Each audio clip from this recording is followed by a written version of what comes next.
If people who are important to you don't believe in your ability, you're probably not going to believe in it either. They don't have to say so. You can usually tell what they think of you by the way that they act around you and the words that they're using with you. People pick up on those things pretty easily. If someone never asks your opinion, you guess that they don't think that you have much useful to say. And if they seem satisfied with your half-hearted efforts at school, you figure that they think that mediocrity is all that you're capable of. If they don't encourage you to participate in a sport or other activity, you sense that they don't think that you can handle it. Of course, sometimes they make their opinions crystal clear by saying things like, no, you can't use that, you'll break it, or I guess you're just not the type who does very well in school, etc. So a cornerstone of self-esteem and courage is the belief that we are capable of success, whether it's in school, at work, with friends, family, or even in a love relationship. As we achieve success in solving life's problems and learning new skills, our belief in ourselves grow. But tackling problems and attempting new skills takes confidence. When those that we value most show confidence in our abilities, we tend to gain confidence in ourselves. So there was this famous experiment in which teachers were told that results from an intelligence test showed that some of their students in their classes were highly intelligent and capable of excellent work, while others were not. What the teachers did not know was that the results of the intelligence test had nothing to do with which students were told were brighter.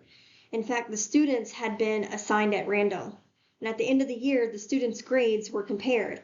And guess which group did better? As you might expect, the students in the so-called intelligence group had higher grades.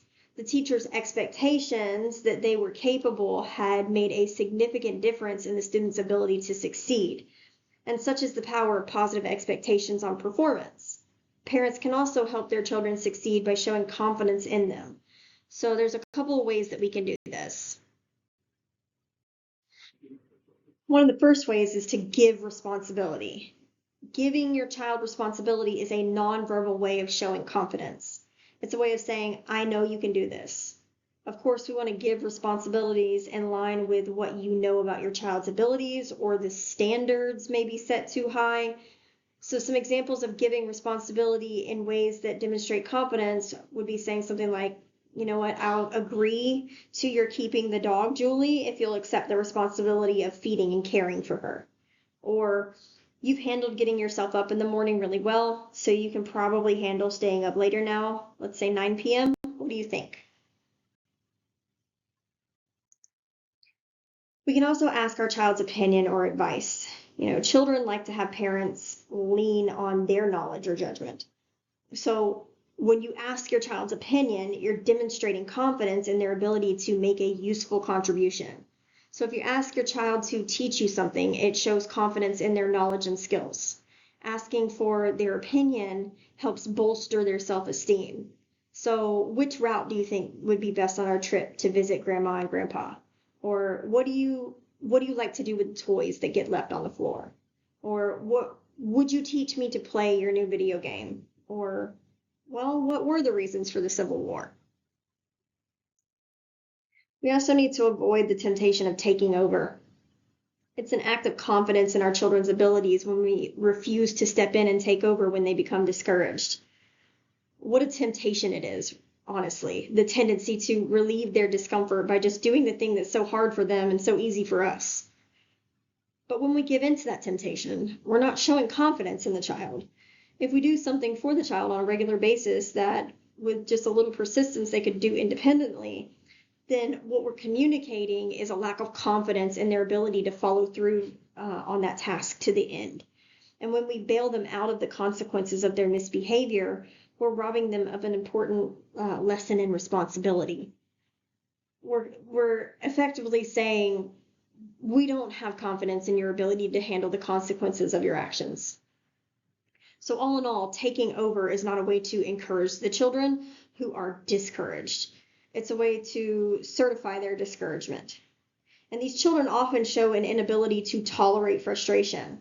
And when things don't work out immediately, they give up, often having like a frustration tantrum where they're overwhelmed with anger and their frustration at the inability to accomplish the task.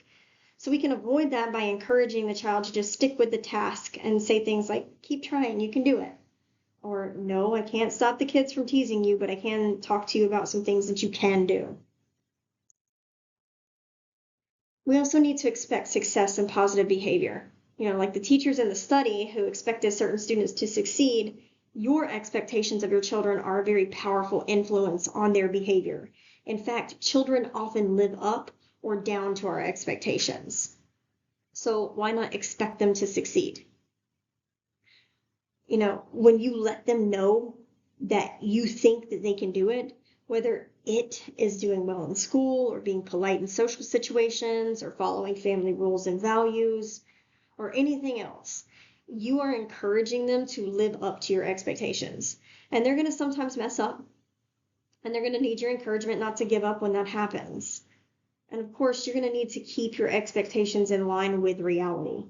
Expecting a child to go from C's and D's to straight A's overnight is setting you both up for failure.